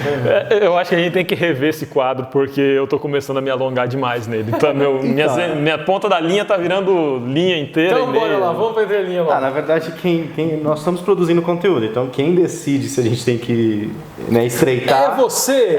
É na ponta da linha, só que a gente não está falando que é aquela pauta de música, né? Que tem 32 linhas no meio. Porque na ponta da linha, quando a gente criou esse quadro, a ideia era trazer a síntese, tanto é que os primeiros vídeos era uma linha, assim, uma frase que resumia a ponta da linha. Isso, então no meu caso, o que eu estou fazendo? A minha linha tá grossa. A minha linha não, a minha agulha tá grossa, porque eu pego a ponta, o tema da lição mesmo. Agora o Alexandre está trabalhando com 5, 6 linhas. O sujo falando ele tá saindo. Eu tô sendo vítima aqui. O Ricardo tá praticando bullying. Vamos embora. Pessoal, sério, comenta aí se vocês querem na ponta da linha mais resumido, se tá bom do jeito que tá. Isso aí, vocês que mandam. A questão é que assim, a gente gosta muito, né, de ficar de conversar. E pega cada parágrafo e põe lá uma. A gente já falou do linha. Não falamos ainda desse projeto. É mesmo, tem que falar do projeto que a gente vai lançar. Mas antes de falar sobre o projeto, vamos chamar então o Marco, que, seguindo aqui na doxologia, as perguntas para a discussão de sexta-feira, e aí daqui a pouco a gente vai falar sobre uma intenção e a gente quer novamente saber um pouco da opinião de vocês que acompanham esse ministério há tanto tempo. Então, por enquanto, perguntas para a discussão com o Marcos André. Com você, Marcos. Olá, amigos, chegamos à parte de sexta-feira e aqui temos um texto que o autor deixa que diz assim: em Cristo existem a ternura do pastor, a afeição do Pai e a incomparável graça do compassivo Salvador. Pergunta que fica para nós, ao ler esse texto é: será que no nosso ministério, as nossas interações, nas nossas amizades, nós temos levado essas características, nós temos ostentado essas características aqui, a ternura, a afeição, a graça incomparável, temos sido compassivos com as pessoas que estão ao nosso redor, Nós precisamos pensar sobre isso, porque o que nos faz cristãos é quando nós adquirimos as características de Cristo, A primeira pergunta diz assim: é lamentável, mas alguns se sentem melhor apontando a falha de outras pessoas. Como podemos ter certeza de que não caímos nessa mentalidade?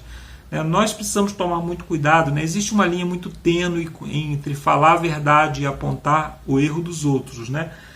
Apontar o erro dos outros é quando você, propositalmente, você vai lá nas divergências e mexe na divergência, né? Quando nós estamos conversando com as pessoas, nós precisamos procurar os pontos pacíficos, aquilo que nós temos em comum, aquilo que nós cremos em comum, para que as pessoas possam, então, por elas mesmas, questionar a respeito de alguma doutrina, e aí sim nós temos a oportunidade de falar, ou então elas podem esbarrar no problema dentro das suas próprias crenças quando nós expomos a verdade. É o que nós podemos falar aqui, na pergunta número 2. Considere esse cenário: um amigo acaba de voltar de um funeral e diz: estou feliz porque a minha tia está no céu olhando por mim. A pessoa voltou de um velório, mas não está triste, está em paz, está tranquila.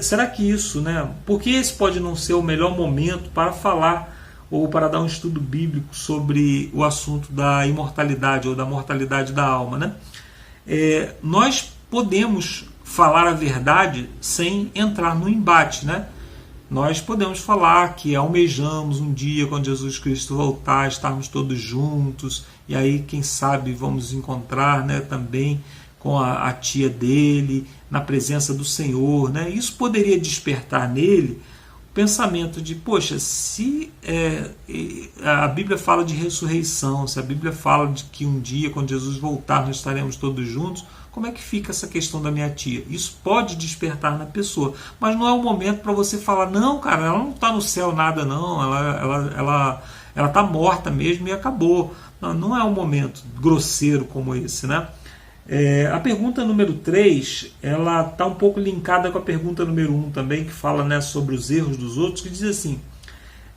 o próprio ato de olhar para o mal nos outros desenvolve o mal em quem olha.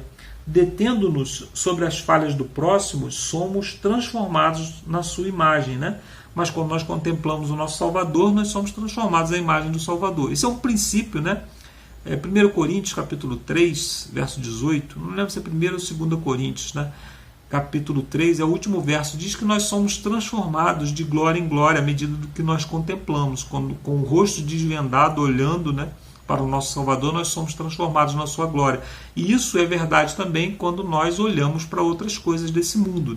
Se você fica olhando para o mal, não tire o mal de diante dos vossos olhos, é o que a Bíblia nos recomenda, porque senão nós somos transformados à imagem e semelhança do mal também. Então, se nós ficamos só olhando para o pecado das pessoas, só ficando olhando para os problemas das pessoas, nós vamos começar a nos transformar à imagem e semelhança do pecado das pessoas, dos erros das pessoas também. Então nós precisamos tomar muito cuidado para que esse mal não nos atinja. Nós devemos contemplar o nosso Salvador, olhar para os nossos pecados e olhar para o nosso Salvador. Nossos pecados, eles podem ser grandes, eles são grandes aos nossos olhos, nós precisamos lutar contra eles, mas quando nós contemplamos o nosso Salvador, eles se tornam muito pequenos, porque Deus deu aquilo que havia de mais precioso, aquilo que vale mais do que o universo inteiro, para pagar os nossos pecados. Que Deus nos abençoe, e agora nós vamos para as entrelinhas. Daqui a pouco eu volto lá no final, espero você, para que a gente possa orar juntos, para que a gente encerre esse estudo com uma oração, assim como nós começamos. Um abraço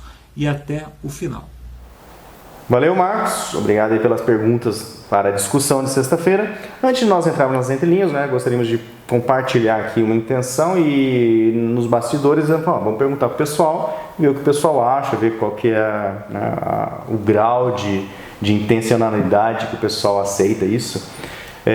Nós aqui do Entre Linhas, nós temos dedicado bastante tempo para esse programa que a gente faz aqui do Entre Linhas, estudo da lição e sem trazer entre linhas da lição.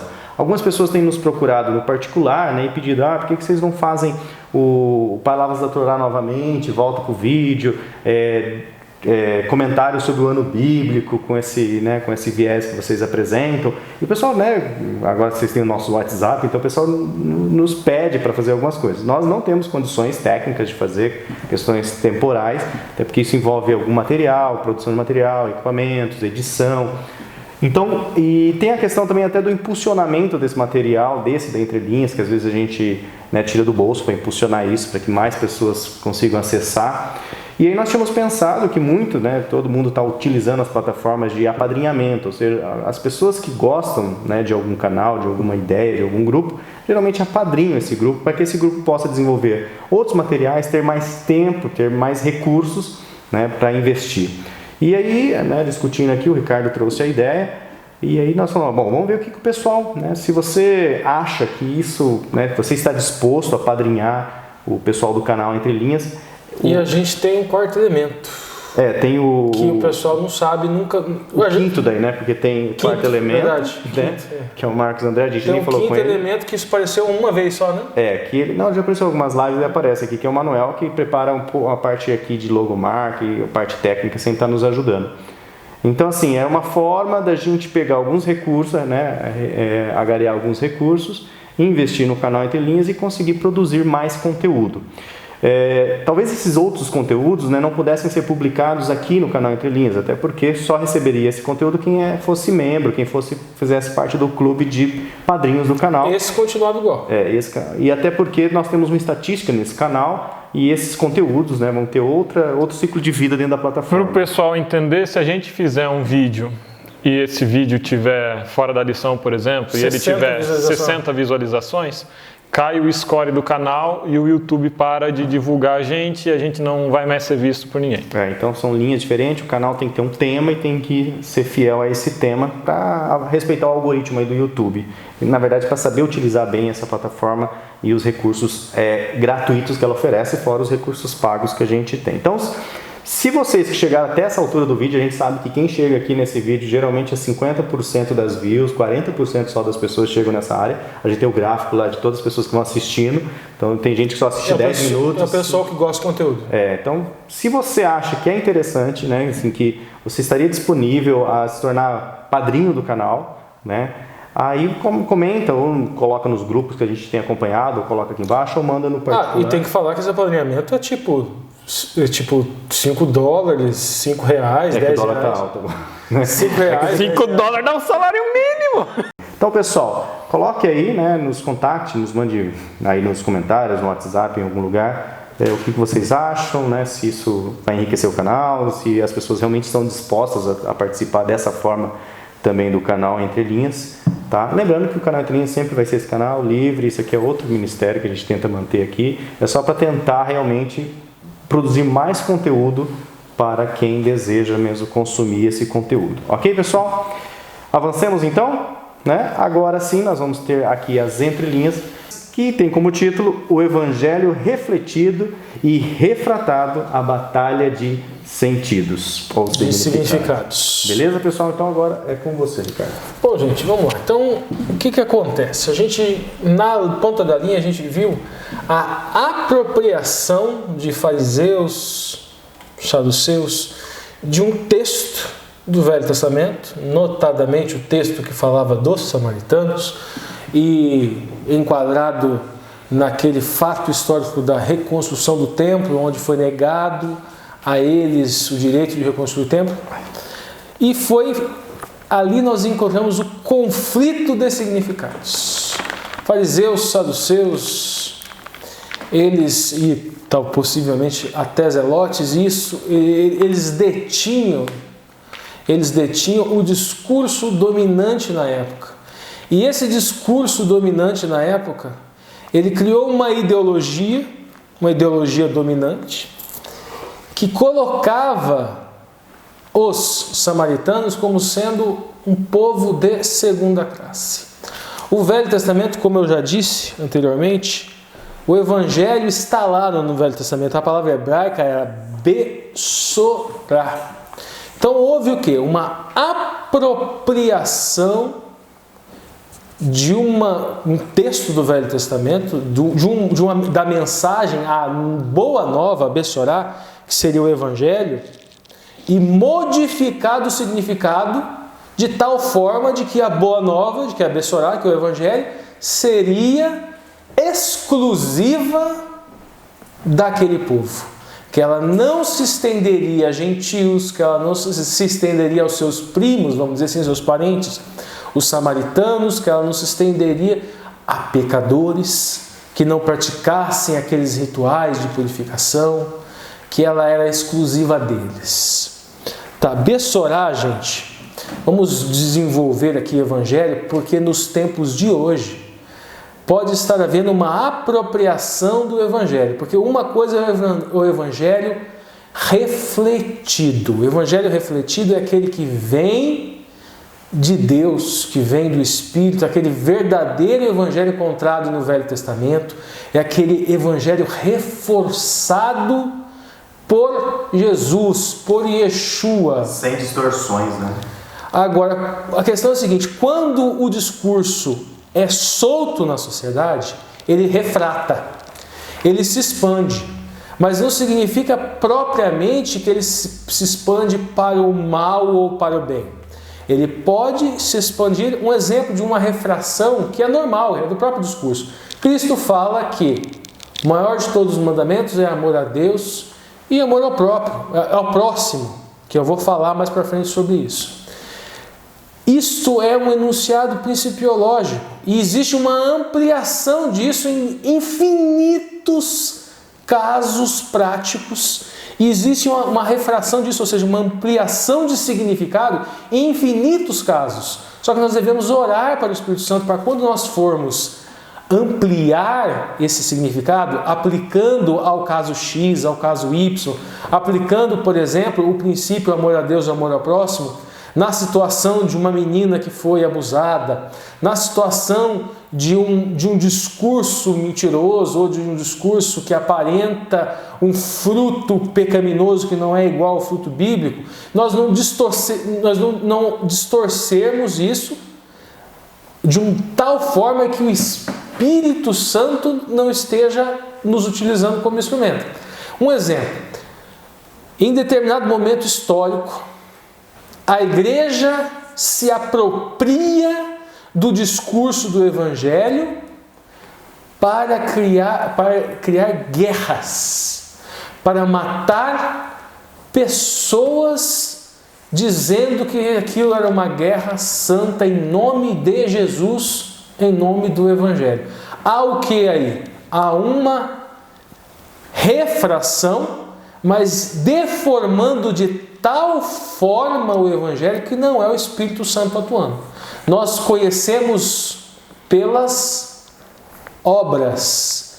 O discurso que se apropria do Evangelho e traz um significado deste, morte, acusação, aquele caso daquelas pessoas que foram na porta daquela igreja, acusaram um médico de assassinato, acusaram a criança de ser pecador, de estar transgredindo um evangelho que eu acredito que esse evangelho é só deles, não é o evangelho de Jesus de fato. Vamos construir os elementos, porque Yeshua é a personificação do evangelho.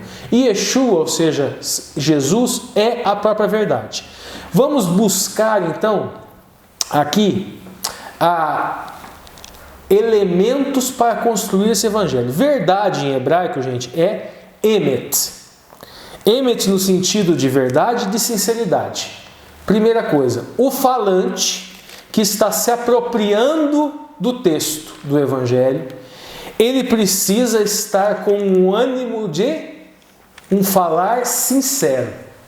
Então, se ele é sincero, a primeira coisa que ele faz, ele se ajoelha, admite a sua pequenez e pede que o Espírito Santo lhe dê orientação para que ele possa pregar o Evangelho e refletir o mais próximo possível da intenção do próprio Messias, do próprio Cristo.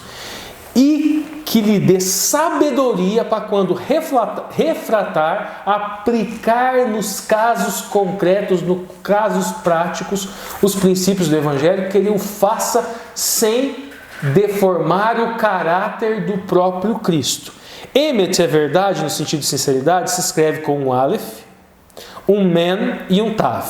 O Aleph é letra de força, o Men é letra de água, de purificação, e o Tav é letra de pacto.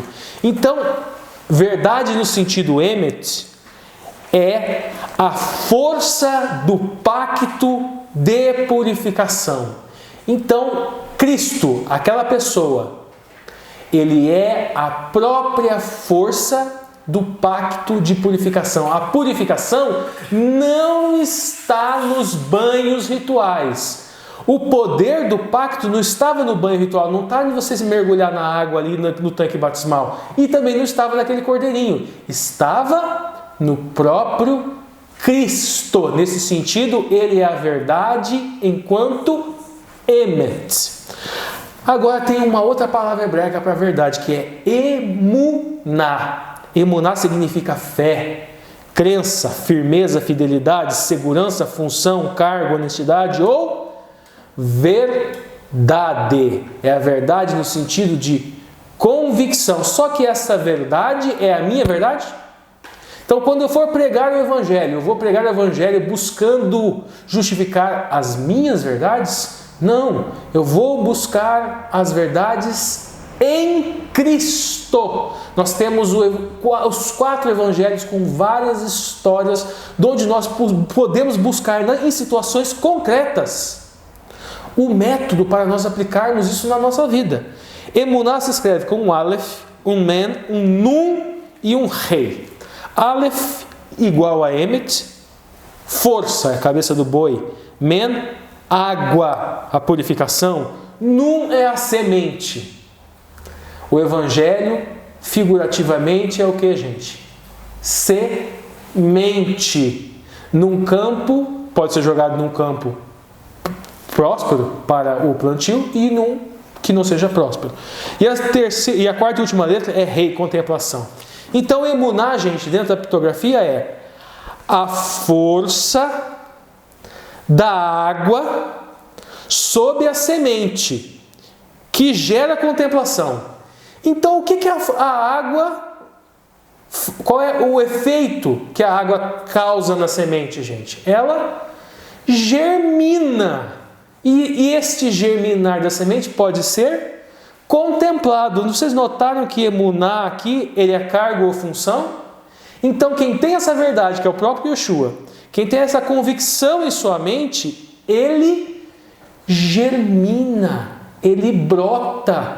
E não só ele germina, mas a palavra que ele prega, o evangelho que ele se apropria e que ele reflete e que ele refrata, é um evangelho que faz brotar algo vivo, algo novo, mudança que gera contemplação do caráter do próprio Messias.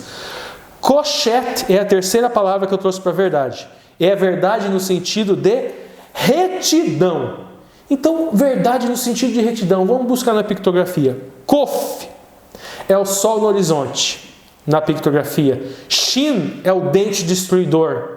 Tet é o cesto do presente ou a serpente. Então, quais são os elementos dessa verdade enquanto retidão? Como é que eu posso adquirir essa verdade, que é o próprio Messias, enquanto retidão?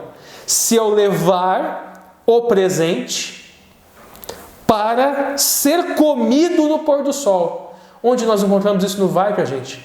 Quando que presente que é esse? Esse presente era o próprio cordeirinho. Sacrifício da tarde. Sacrifício da tarde, que era levado no Mishkan Kodesh para o sacerdote, o Gadol Kohen, se alimentar. E aqui nós temos a noção de verdade enquanto retidão.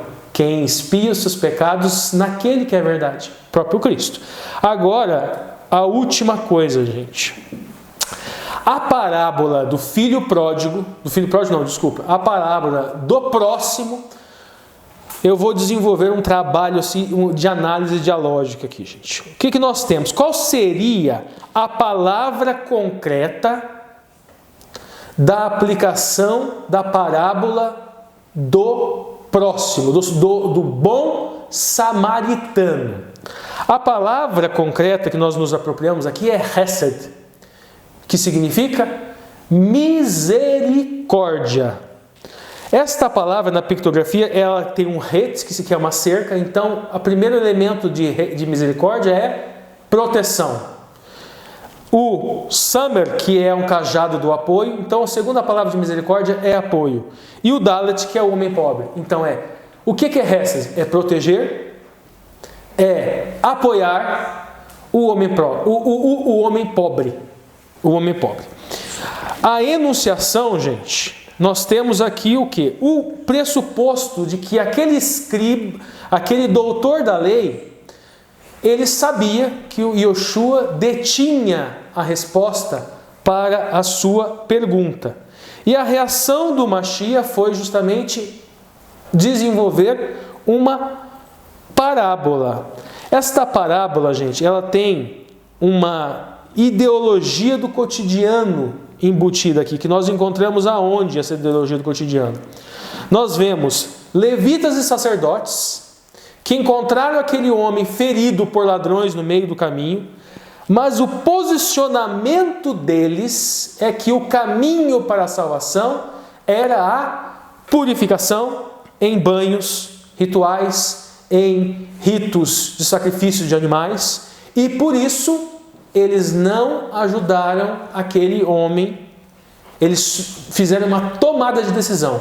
A minha salvação está em ritos, em rituais, e não em ações de retribuição pelo favor dado pelo Eterno, pelo Salvador. E o mais doido é que eles evitam ajudar o samaritano porque eles acham que...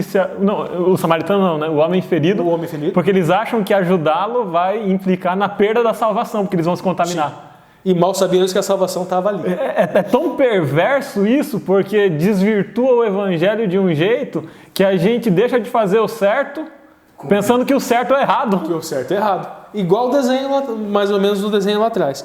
Agora, o samaritano também tem uma tomada de posição. Também nós temos uma ideologia do cotidiano aqui, aplicada ao samaritano. O samaritano, ele se apropria da Hesed e ele, protege o homem ferido. E ele, Samer, apoia o homem ferido. Dalet, no caso, é o homem ferido. Agora, a pergunta que foi feita, gente, foi o quê? No começo, o doutor da lei, ele pergunta o que eu tenho que fazer para ser salvo. Então, aí nós temos uma história que ainda não é parábola, que é uma história real, esse pedaço, ele é real, é de o caminho para a salvação. E Cristo responde com a parábola do bom samaritano. E a pergunta é: quem é o próximo? Essa é a chave, e aqui onde eu vou encerrar a minha entrelinha. O próximo, gente, a gente tende a achar que é o homem ferido. Só que se a gente tende a achar que é o homem ferido, o grande problema é que eu vou estar refratando de uma maneira esse discurso, pendendo para a justificação pelas obras. Porque daí eu só vou ajudar quem merece, quem tem merecimento. Agora, se Yeshua é o bom samaritano, é o próximo, é aquele homem que é ignorado pela sociedade, foi justamente isso que aconteceu com ele, gente. Os samaritanos eram tidos como desprezíveis. E o Messias veio e foi tratado como sendo desprezível, igualzinho com o bom samaritano. Isaías veio para os seus e os seus o rejeitaram. E os seus o rejeitaram. Como eles rejeitavam os samaritanos. Por isso a apropriação da parábola, utilizando esse signo do samaritano. Agora, se eu penso que o próximo é o necessitado, eu não pratico o bem nunca. Eu não vou apoiar nunca esse homem pobre. O homem pobre, que é a letra Rei de Hesed, e o próximo que está ali, que o próprio escriba responde, o próximo é o samaritano. Que agiu de misericórdia. Que agiu com misericórdia.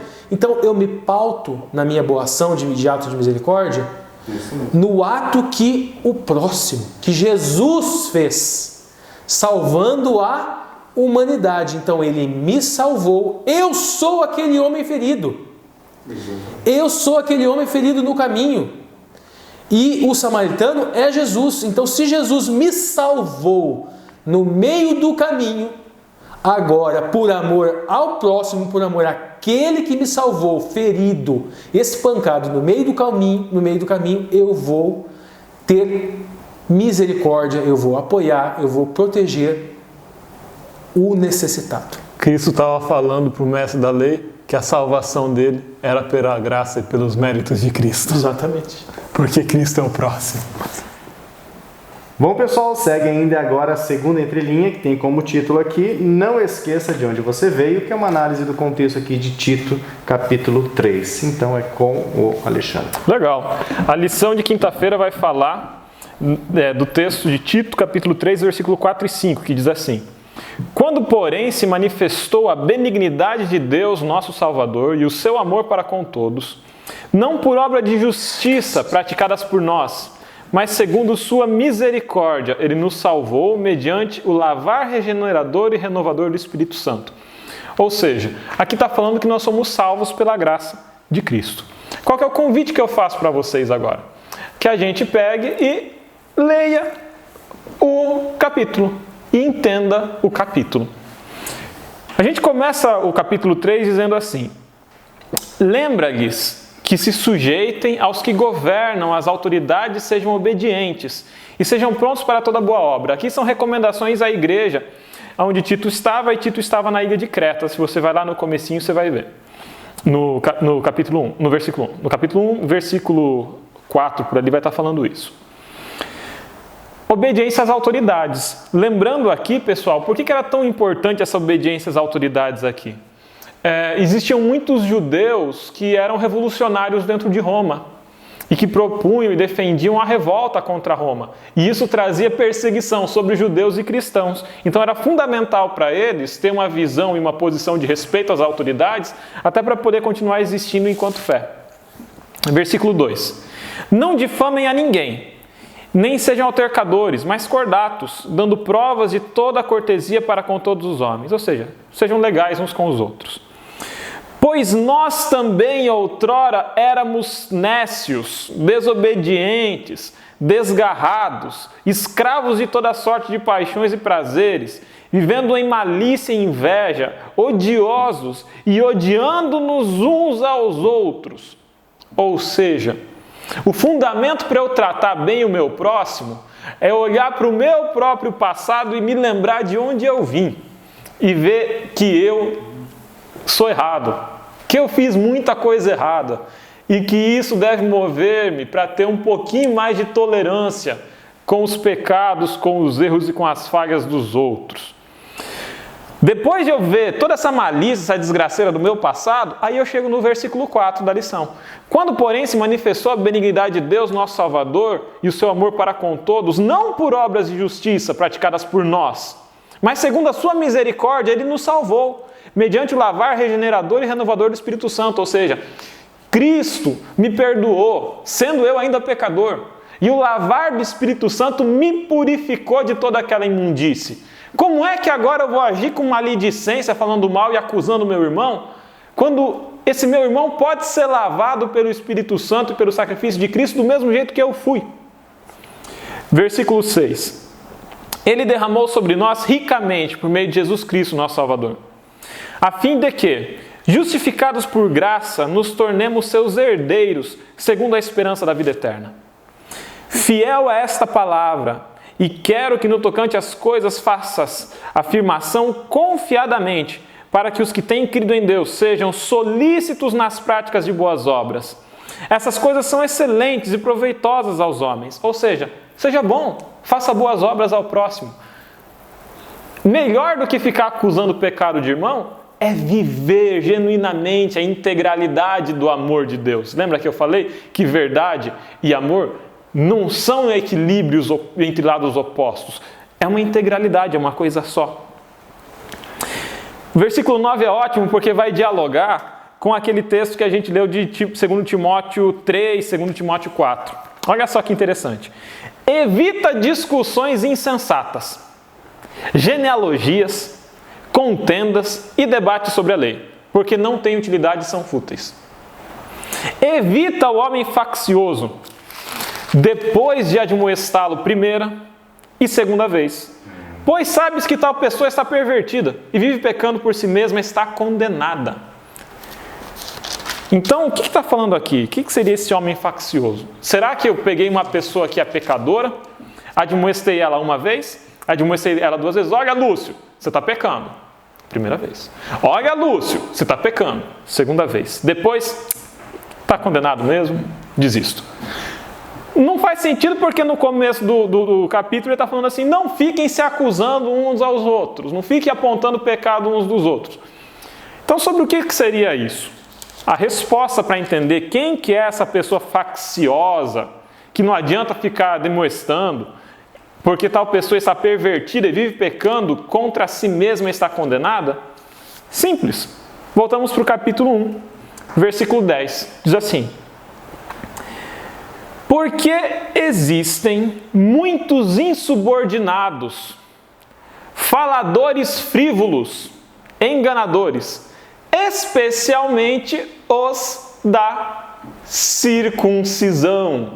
É uma carta de Paulo. Paulo está falando aqui daqueles judeus, alguns com pé no cristianismo e outro mais no judaísmo, que iam nas igrejas onde Paulo tinha pregado e falava para as pessoas que vocês têm que fazer a circuncisão, têm que guardar os ritos judaicos, têm que manter todas as tradições de purificação, dos banhos de purificação que o Ricardo falou na fala dele aqui, judaicos, para ser salvos. Tem que virar judeu para depois virar cristão. E aqui essas pessoas são tidas como os facciosos, como esses faladores frívolos, inúteis. Ou seja, gente que estava falando de salvação pelas obras. É preciso fazê-los calar, porque andam pervertendo casas inteiras, ensinando que não devem por simples ganância.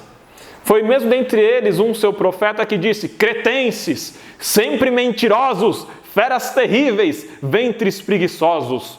Gente, olha só, a mensagem que esses pregadores frívolos tinham era uma mensagem de acusação. Tal testemunho é exato. Portanto, repreende-os severamente para que sejam sadios na fé.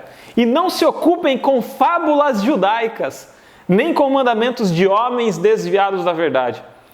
Todas as coisas são puras para os puros, todavia para os impuros e descrentes nada é puro.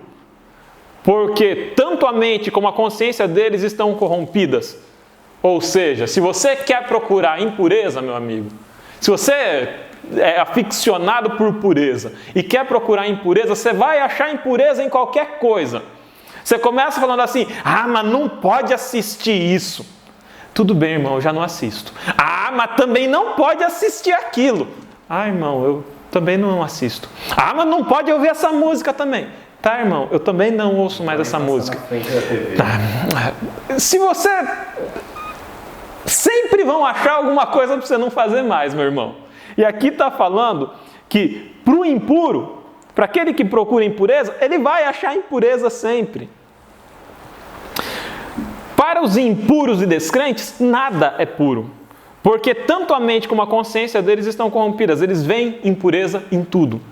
No tocante a Deus, professam conhecê-lo. Entretanto, o negam por suas obras. Verdade não é conhecer a Deus em termos teóricos. Verdade, integralidade, é manifestar as obras de Deus. É por isso que são abomináveis, desobedientes e reprovados para toda boa obra. A mensagem de Tito é uma mensagem interessante. Tem outros textos, para não falarem que eu estou distorcendo o Tito aqui, tem outros textos muito interessantes em que Tito fala: beleza, como que a pessoa deve seguir então? Como que deve ser esse cristão? A gente já viu que ele não fica se acusando, a gente já viu que ele reconhece o seu passado impuro e a sua esperança de salvação unicamente em Cristo Jesus, e vimos que ele não fica com uma discussão inútil em torno de pureza, impureza, pureza, impureza. Mas no livro de Tito, Paulo descreve de forma muito interessante. Fala dos bispos, que devem ser homens de uma única esposa, que não sejam amigos do vinho, que conduzam bem sua casa, que tenham seus filhos educados de forma exemplar nos caminhos de Deus. As mulheres também, que não sejam muito dadas ao vinho, o texto fala isso, não sejam muito dadas ao vinho. Os jovens que se conduzam de forma proveitosa e útil. É isso. Muito mais preocupado com como a gente vive, com aquilo que a gente faz de legal, do que com uma listinha de circuncidou, não circuncidou, lavou a mão assim, lavou a mão daquele jeito, fez o ritual de purificação. Você está santo o suficiente para poder falar, para poder existir, para poder respirar o mesmo ar que eu, a sacrossantidade presente, respiro. Muito mais do que isso, muito mais que vã acusação, reconhecer nosso passado e viver de uma forma harmoniosa em Cristo Jesus, tendo Cristo Jesus como modelo. E antes, né, de nós encerrarmos aqui, quando Alexandre estava lendo, né, Tito 3, que ele fala de voz, né, de ventre preguiçoso, daí eu falei, será que é o que eu entendo? O que seria um ventre preguiçoso? Olha, eu entendi na leitura que é um enfezado, no sentido de alguém que está cheio de fezes, assim. Cheio de fezes. Que linguagem interessante. Do profeta judaizante contra os cretenses. Eu acho que é o famoso bullshit. Bullshit. Não, bullshit é merda de vaca, né? Mas o significado idiomático é outro. É tipo besteira. Não é bem isso, mas é quase isso. Bom, cheio de besteira, pronto. Cheio de besteira. Encerrando essa lição, né, nós chamamos agora mais uma vez o Marcos André, que sempre encerra com uma oração. Então, Marcos, é com você. Muito bem, amigos, chegamos ao final desse vídeo, chegamos ao final dessa maravilhosa lição. Eu espero que você tenha aprendido, que você tenha também colocado os seus critérios de abordagem, colocado aí os seus métodos de abordagem sobre o crivo do nosso Salvador, né, sobre o crivo da Palavra de Deus, para que a gente possa compreender qual é o melhor método de abordagem, qual é o melhor método de se comunicar com outras pessoas. E agora eu termino com uma oração, assim como nós começamos, e convido você novamente a orar comigo. Vamos orar? Senhor, muito obrigado, porque pela Tua Palavra o Senhor nos instrui para que possamos ser mais eficientes ao levar o Evangelho a outras pessoas. Nós te pedimos, Senhor, pela Tua graça e pela Tua misericórdia, que o Senhor nos encha do Teu Santo Espírito, para que possamos ser instruídos pela Tua Palavra e guiados pelo Teu Santo Espírito, e que possamos, ao contemplar o nosso Senhor e Salvador Jesus Cristo, sermos transformados à imagem daquilo que o Senhor deseja de cada um de nós. Salva-nos para o Teu reino, nos dê a Tua paz, é o que te pedimos pelo nome do nosso Senhor e Salvador Jesus Cristo. Amém. Obrigado, amigos, e até a semana que vem. Valeu, Marcos. Obrigado pela sua oração, pela sua participação aí. Obrigado por você que tem assistido o nosso vídeo. Lembre-se lá do convite, né, que nós fizemos aqui no meio do vídeo. Se você achar interessante, coloque aí. E nos vemos então na 10ª lição, um modo emocionante de se envolver. Né? Vamos então novamente explorar as entrelinhas. Espero que vocês estejam bem, se cuidando e que Deus esteja alimentando seu coração cheio de esperança, porque se nesse mundo você não estiver bem, não se preocupe, Deus está preparando algo melhor para nós. Então, um abraço, até lá. Tchau, tchau. Tchau, tchau. A máscara.